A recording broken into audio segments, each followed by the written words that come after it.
Serta teman-teman yang saya hormati, senang sekali hari ini saya mendapat kesempatan untuk bisa mempresentasikan hasil proyek saya dalam memenuhi tugas enrichment kali ini.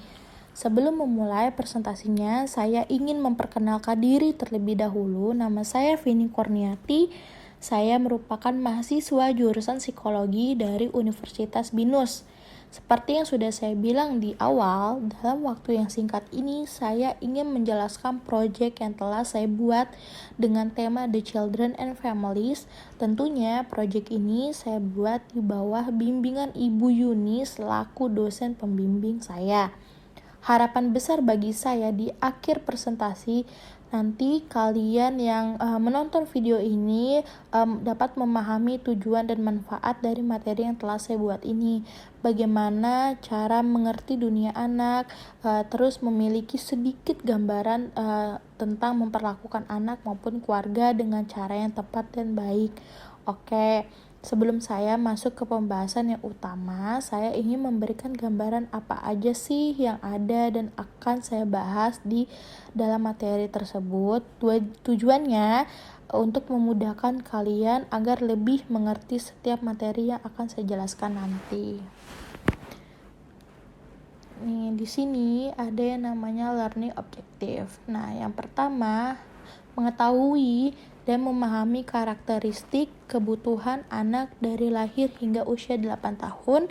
Yang kedua, mengetahui dan memahami keunikan anak terutama berbagai disabilitas dan bagaimana dapat mempengaruhi perkembangannya. Yang ketiga, membangun lingkungan belajar yang tepat untuk semua anak melalui program inklusi. Yang keempat, memahami dan menggunakan berbagai metode yang tepat dalam komunikasi dengan keluarga. Yang kelima, mengetahui dan memahami teori sistem ekologikal untuk mengetahui fungsi keluarga. Yang keenam, mengembangkan berbagai strategi untuk mendukung dan melibatkan antara keluarga satu dan lainnya. Yang ketujuh, mengaplikasikan dan memahami pentingnya memberikan pengalaman terutama bermain pada anak. Selanjutnya, di pembahasan yang pertama ada yang namanya persamaan anak atau kesamaan anak. Nah, di sini anak pada umumnya berada di lingkungan pengasuhan yang menarik dan memiliki keunggulan bagi mereka. Karena di usia tersebut biasanya anak sudah mampu untuk mempersepsikan dunia mereka sebagai lingkungan yang indah, dikelilingi orang yang ramah dan baik. Karena mereka mampu mempersepsikan hal tersebut, mereka mampu menghadapi lingkungan dengan rasa senang dan antusias. Kita sebagai orang dewasa mampu harus mengajar mereka untuk memelihara dan mempertahankan lingkungan yang penuh antusias tersebut. Kalau misalnya kita tidak bisa memberikan apa yang mereka harapkan, itu akan menghilangkan rasa antusias yang ada di diri mereka akan hilang. Selanjutnya, ada kesamaan anak berdasarkan umum. Nah, sebelum saya sebutkan satu persatu, akan saya jelaskan di mana terdapat beberapa atribut dan kemampuan yang sama antara anak satu dan lainnya walaupun jarak mereka umur yang berbeda. Proses perkembangan setiap anak akan mencapai berbagai puncak proses dari pertumbuhan yang dapat diprediksi dan berdasarkan jangka waktu tersebut. Lalu di sini ada tahapan-tahapan sesuai umur dari anak. Yang pertama ada infant. Di usia ini anak akan mendapatkan kemampuan dari segala area perkembangan. Mereka mengandalkan informasi tentang dunia dari gerakan, indera mereka. Mereka juga mendapatkan attachment yang kuat dari orang dewasa yang signifikan, stabil, konsisten, penyayang, dan peduli kepada mereka. Lalu yang kedua ada umur 1 tahun. Di usia ini, mobilitas anak akan sedang tumbuh dengan cepat, beriringan dengan rasa ingin tahu mereka untuk mandiri, keingintahuan mereka dengan lingkungan, dan mereka bisa membuat lebih aktif dengan mengeksplor lingkungan mereka. Selain itu, perkembangan kemampuan mereka juga menguasai bahasa dan keahlian baru, serta mempresentasikan objek dan pengalaman. Ini membantu mereka berkembang dari tahapan infant ke umur 1 tahun. Dan yang ketiga ada umur 2 tahun, di mana umur tersebut merupakan perkembangan dari tahapan babyhood ke childhood. Mereka dapat menguasai berbagai keahlian dengan cepat. Kemandirian serta asertif yang berkembang adalah sumber dari kesenangan dan rintangan bagi orang dewasa. Lalu ada umur 3 tahun, di mana umur tersebut anak sudah lebih beradaptasi dengan sistem motoriknya, self-help, bahasa, skills, dan berkembang kehidupan sosialnya. Di tahapan ini, anak juga suka membantu dan menghibur orang dewasa yang ada di sekitarnya. Lalu ada anak umur 4 tahun. Di usia ini, anak akan mencapai kemampuan dalam mempertimbangkan kemampuan motorik dan bahasanya. Mereka juga menjadi lebih percaya diri dan sering menunjukkan kemampuan yang dimilikinya. Di tahapan umur 4 tahun ini ada yang disebut dengan social play, di mana ini merupakan hal penting yang ada di usia 4 tahun. Lalu ada umur 5 tahun, di mana umur tersebut anak akan berbeda dengan usia sebelum mereka umur 5 tahun, karena di usia umur 5 tahun mereka akan menjadi lebih dewasa, memiliki kontrol dengan dirinya, lebih mandiri, dan skill yang dahulu mereka miliki akan hilang dengan sendirinya. Dan di umur 5 tahun mereka juga akan lebih tertarik dengan proyek dan aktivitas yang menghasilkan karya. Lalu yang terakhir ada umur 6 hingga 8 tahun, di mana usia ini anak akan mulai mandiri dengan kegiatan sekolah, lingkungan maupun di luar sekolah. Tetapi mereka tetap membutuhkan dukungan dengan instruksi yang diberikan oleh orang dewasa, karena kemampuan mental yang mereka miliki membiarkan mereka untuk berpikir secara logis dan mempertimbangkan sudut pandang orang lain, dan itu akan menjadi faktor penting dengan interaksi sosial anak. Selanjutnya ada self-esteem dan self-concept. Ini merupakan hal penting.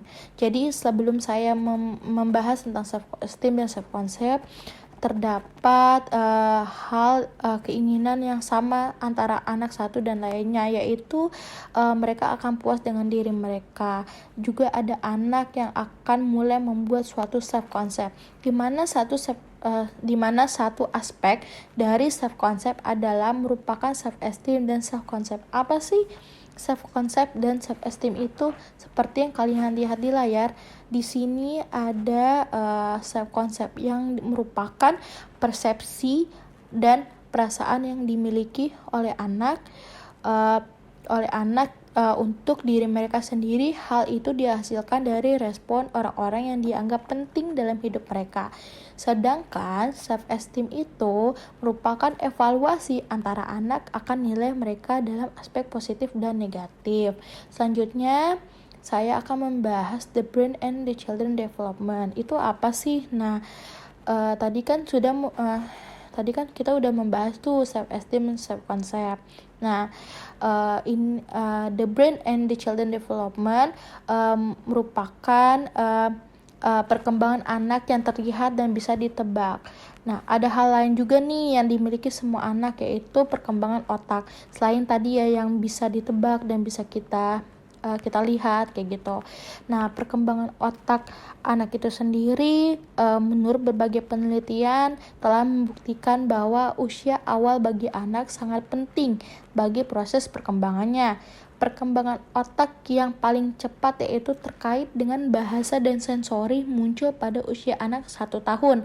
Sedangkan perkembangan kognitifnya akan muncul di usia mereka 2 hingga 3 tahun.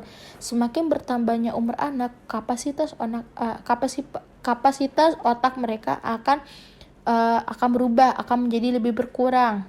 Apalagi mereka setelah umur melebihi dari 3 tahun.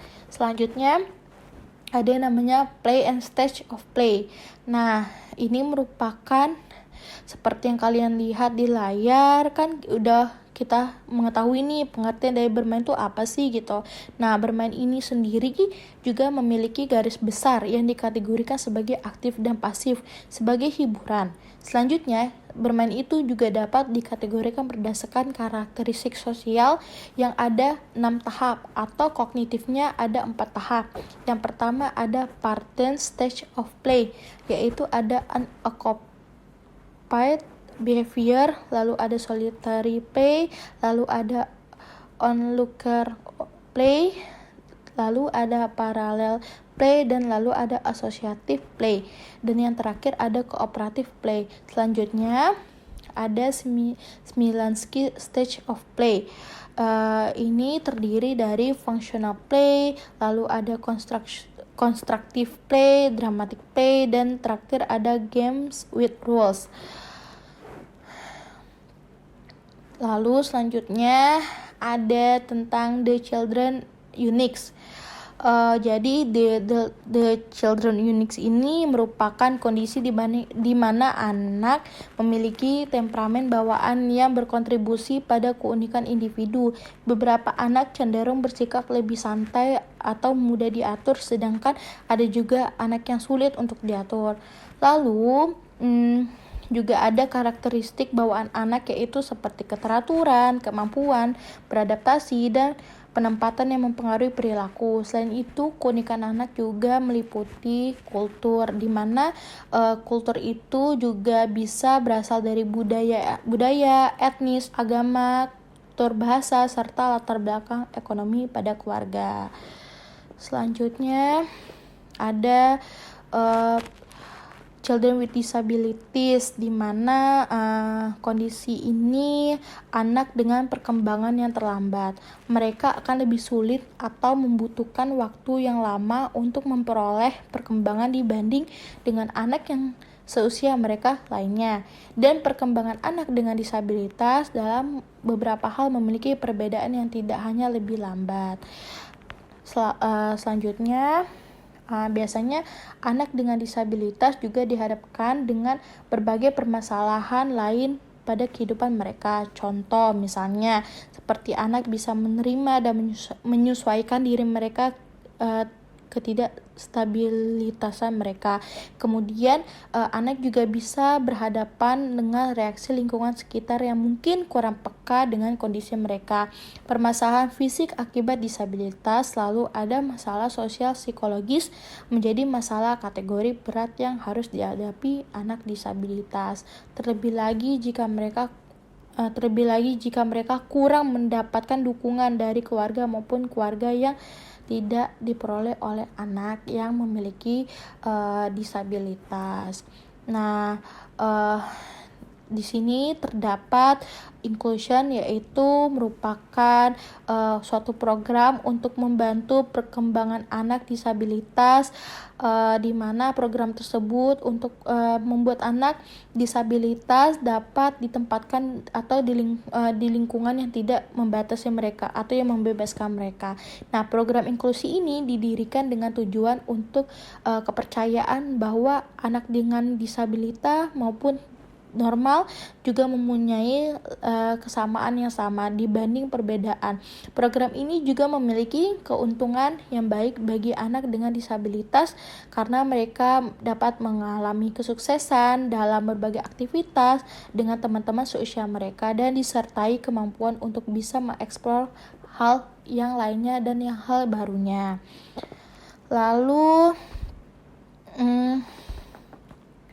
ada Lalu di sini ada yang namanya karakteristik of children with disabilities. Ini merupakan beberapa karakter anak yang memiliki disabilitas. Yang pertama ada children with physical disabilities, di mana kondisi ini anak mengalami berbagai batasan motorik yang bisa disebabkan dari hambatan ortopedik, anomali genetik, disfungsi otak, atau kerusakan pada central nervous system. Salah satu kerusakan motorik adalah cerebral palsy, kerusakan pada central nervous system yang disebabkan oleh kurangnya oksigen pada otak. Beberapa kerusakan motorik dapat diperbaiki dengan operasi atau bantuan ortopedik bahkan terapi. Lalu yang kedua ada children with intellectual disabilities. Biasanya di kondisi ini anak bisa dikatakan memiliki intellectual disabilities saat kemampuan intelektual mereka sangat tertinggal di bawah umur kronologis mereka. Misalnya fungsi intelektual biasanya bisa diukur melalui tes IQ. Contoh misalnya IQ 50 sampai 55, lalu 70 75 itu biasa disebut dengan mild intellectual delays. Lalu ada IQ 35, 40 sampai 50 55 disebut moderate intellectual delays. Lalu ada IQ 20 sampai 25 dan 35, 40 disebut severe intellectual delays.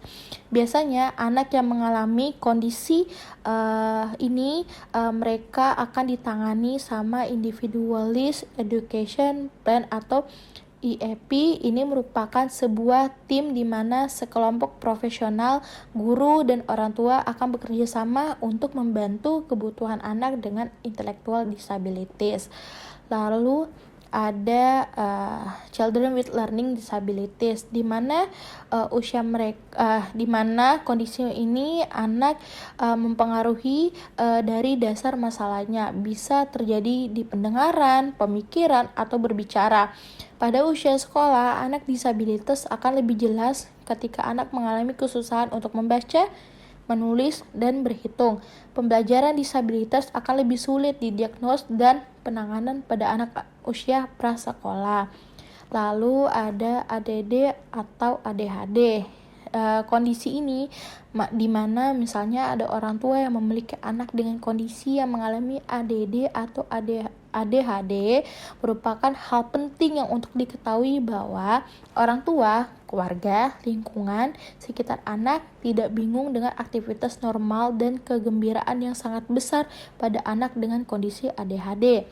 Biasanya anak yang memiliki perilaku hiperaktif dan susah untuk fokus, tidak berdaya, dan lemahnya kontrol pada diri, sulit berkonsentrasi, dan mudah dialihkan perhatiannya.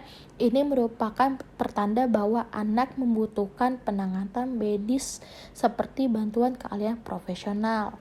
Lalu selanjutnya ada children with visual impairments, di mana kondisi ini anak yang memiliki hambatan untuk melihat dengan sempurna dibanding hal wajarnya. Lalu anak yang memiliki kerusakan penglihatan biasanya didiagnosis di usia awal. Gejala yang timbul seperti menggosok mata, memiringkan kepala, mengkedipkan mata, terus-menerus menyipitkan mata, keluhan pusing. Bagi anak yang memiliki hambatan melihat, penting bagi mereka untuk meningkatkan sensori lainnya seperti mendengar dan meraba. Lalu ada children with hearing impairments, yaitu di mana kondisi ini merupakan hambatan bagi anak untuk mendengar, biasanya juga memiliki hambatan dalam belajar bahasa. Anak dengan hambatan mendengar biasanya diberikan alat bantu dengar untuk memberikan kemudahan kepada anak agar lebih mudah. Usahakan kalau bicara dengan anak dengan berhadapan tatapan muka kayak gitu loh, agar si anak bisa lebih mengerti apa gerakan bibir dan kurangi suara yang dapat mengganggu pada saat kita sedang berbicara dengan anak yang mengalami hearing impairments kayak gitu. Terus ada children with communication impairments, di mana kondisi ini merupakan hambatan komunikasi yang dapat disebabkan karena pembelajaran bahasa anak yang terhambat karena stimulasi bahasa yang kurang kompeten di umur awal dan berbagai hal lainnya. Lalu ada children with emotional or behavioral deficit. Di usia ini di kondisi ini di mana anak biasanya mengalami autism spectrum disorder, yaitu meliputi gangguan sosioemosional yang tampak sebelum umur 3 tahun. Di kondisi ini, anak memunculkan perilaku yang tidak pantas dan menunjukkan ketidakmampuan membaca atau merespons secara sosial dengan kompeten. Lalu yang ke-9 itu ada children with health problem, di mana orang tua yang memang memiliki anak dengan diagnosis dan memiliki kondisi bahwa ia penyakit kronis juga merupakan hal penting untuk mendapatkan informasi tentang penyakit tersebut. Selain itu, anggota keluarga, dokter, maupun terapis juga dapat menjadi sumber informasi yang sangat baik dengan memberikan informasi umum dan tentang penyakit dan kebutuhan spesifik yang dibutuhkan oleh anak. Lalu, yang terakhir ada gift children, di mana kondisi ini anak mendapatkan anugerah atau kemampuan yang lebih dari anak pada umumnya. Ini merupakan hal penting yang perlu diingat bahwa anugerah ataupun kemampuan mereka di usia dini walaupun tingkat lanjut pada beberapa area tetap pada usia prasekolah yang sesuai dengan sosial maupun emosional yang disesuaikan dengan kebutuhan dari kelompok usianya. Dengan dilakukan arahan sensitif dapat membantu mereka mengembangkan sistem positif dari diri, mengenali dari keunikan setiap individu dan kekuatan maupun kemampuan interaksi sosial yang sesuai. Selanjutnya, di sini merupakan beberapa contoh atau foto dengan karakteristik anak seperti physical disability, intellectual disability, dan delay. Lalu ada visual impairments, ada learning disability, ada ADD atau ADHD, ada hearing impairments. Lalu di sini saya akan membahas tentang the families. The families ini mencakup tentang ecological system theory, di mana seperti yang bisa kalian lihat di layar, yaitu teori sistem ecological ini sendiri secara umum merupakan teori yang dapat membantu dalam memahami bagaimana budaya atau kultur dan berbagai pengalaman sosialisasi membentuk perkembangan individu.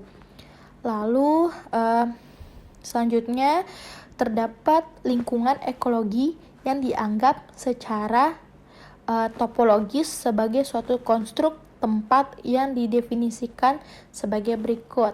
Yang pertama ada mikrosistem.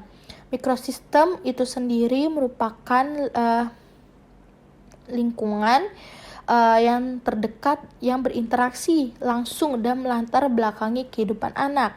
Seperti riset yang paling banyak dilakukan pada area mikrosistem adalah berfokus pada tingkah laku anak yang mempengaruhi aktivitas pengasuhan di keluarga dan sekolah. Yang kedua ada mesosistem.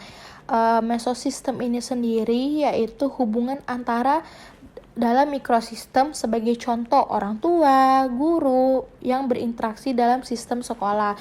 Dan yang ketiga ada ekosistem, di mana ini merupakan sistem yang berisi sejumlah kondisi yang mempengaruhi perkembangan anak, namun anak di sini tidak terlibat dalam suatu peran secara langsung.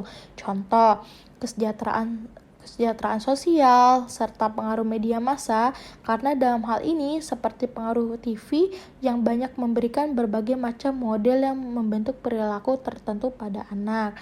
Lalu yang keempat ada makrosistem. Ini merupakan sistem yang mengelilingi mikro, meso, dan ekosistem dan mempresentasikan nilai-nilai ideologi, hukum, masyarakat, dan budaya. Sebagai contoh nih, anak Indonesia tidak sama dengan anak Amerika. Lalu yang terakhir ada chronosystem, yaitu di mana ini merupakan dimensi waktu yang menuntun perjalanan setiap level sistem dari mikro ke makro. Menurut Bronfenbrenner lebih lanjut tahun 1989 bahwa chronosystem ini menyangkut berbagai kejadian yang dialami individu yang dapat mempengaruhi adanya perubahan perilaku. Selanjutnya ini merupakan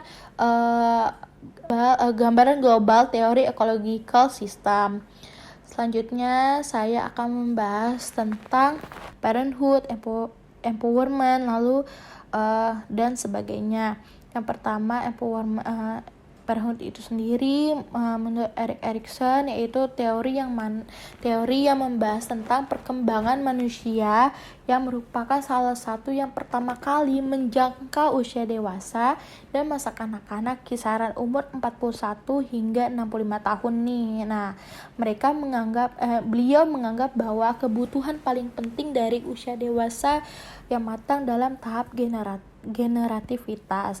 Lalu ada empowerment, yaitu membantu keluarga mendapatkan rasa kontrol atas peristiwa dalam kehidupan mereka. Lalu ada coordinating family needs and the program yang memiliki tujuan bagi anak usia dini dalam mendukung pemberdayaan keluarga untuk membantu mereka dalam mencapai sebuah arti untuk mengontrol hidup mereka. Nah, di sini dimana keluarga juga saling peduli untuk berpartisipasi dalam pengambilan keputusan tentang pendidikan anak. Lalu selanjutnya ada the family communication and family engagement, di mana di sini merupakan terdapat communicating with families. Di sini ada dua metode. Yang pertama individual metode, group metode. Nah, individual metode ini ada dua, informal contact with families, formal contact with families. Lalu di group metode ini ada written komunikasi, bulletin board, terus ada meetings and other group function. Lalu ada family engagement, family as research, family members in the classroom, family members as decision maker. Lalu di sini terdapat juga komunikasi dua arah, dan komunikasi itu juga peka terhadap bahasa yang akan diucapkan oleh anggota keluarga. Komunikasi juga dapat melibatkan kerjasama dan pertukaran informasi. Pembelajaran anak juga dapat ditingkatkan karena program anak usia dini dan keluarga yang bekerja untuk memperluas dari sekolah ke rumah dan masyarakat. Para profesional misalnya kayak guru dan keluarga anak usia dini juga dapat bekerja sama untuk menetapkan tujuan bagaimana cara memperlakukan anak. Profesional anak usia dini ataupun guru anak usia dini juga memiliki dedikasi, terlatih dan didukung dalam upaya mereka untuk melibatkan keluarga. Lalu selanjutnya ada the family education. Di sini merupakan pendidikan keluarga dapat mengambil banyak bentuk untuk memenuhi kebutuhan keluarga. Pendidikan keluarga bagi semua bentuk keterlibatan keluarga berpotensi melayani fungsi pendidikan karena orang tua memiliki kesempatan untuk mendapatkan wawasan tentang perkembangan anak-anak mereka dan program sekolah. Demikian penjelasan materi dari saya. Selanjutnya kita akan masuk ke bagian asesmen, pertanyaan dan jawaban. Nih di sini ada yang seperti kalian lihat, ada pertanyaan. Yang pertama, jelaskan yang dimaksud dengan ecological system theory. Yang kedua, sebutkan dan jelaskan tahapan dari ecological system theory. Yang ketiga, jelaskan perbedaan dari karakteristik ADD dan ADHD. Yang keempat, jelaskan penyebab seorang anak dapat menjadi intellectual disabilities. Tadi kan kita sudah ngebahas nih pertanyaannya, sekarang kita lihat ya jawabannya. Nah, yang pertama, teori sistem ekologi itu memandang keluarga sebagai sistem yang dinamis dan terus berubah yang berinteraksi dengan sistem lainnya. Misalnya sistem yang ada di masyarakat. Lalu yang kedua ini ada mikrosistem, yaitu lingkungan yang paling memiliki efek kepada orang seperti keluarga, sekolah, dan tempat kerja. Terus ada mesosistem, yaitu sistem keluarga yang memiliki hubungan antara keluarga dan tetangga dan komunitas. Lalu ada ekosistem, yaitu yang merupakan bagian dari lingkungan yang termasuk komponen lebih dari komunitas yang memiliki efek pada fungsi dari keluarga seperti bagian pemerintah atau media massa. Lalu ada makrosistem, terluas dari bagian lingkungan yang termasuk kultur, politik, dan ekonomi yang mempengaruhi keluarga. Dan yang terakhir ada kronosistem, di mana ini merupakan berasal dari waktu seperti individu yang menua dan dalam hal sejarah perubahan. Selanjutnya, yang nomor 3, karakteristik ADD ataupun ADHD. Yang pertama ada karakteristik ADD atau Attention Deficit Disorder. Ini merupakan kesulitan dalam melakukan aktivitas atau subjek selama lebih dari beberapa sekaligus. Lalu ada karakteristik atau ADHD, Attention Deficit Hyperactive Disorder. Nah, ini diwujudkan dengan rentang perhatian yang pendek, gelisah, kontrol impuls yang buruk, distraktibilitas, dan ketidakmampuan untuk berkonsentrasi. Lalu yang keempat, terakhir itu seperti seorang ibu yang mengkonsumsi alkohol terlalu banyak dapat memberikan efek kepada anaknya. Nah, kan tadi kita sudah ngebahas nih soal pertanyaan, lalu materi-materi yang di awal. Demikian penjelasan dari saya, presentasi dari saya. Saya mohon maaf jika masih ada yang kurang. Saya akhiri. Assalamualaikum warahmatullahi wabarakatuh.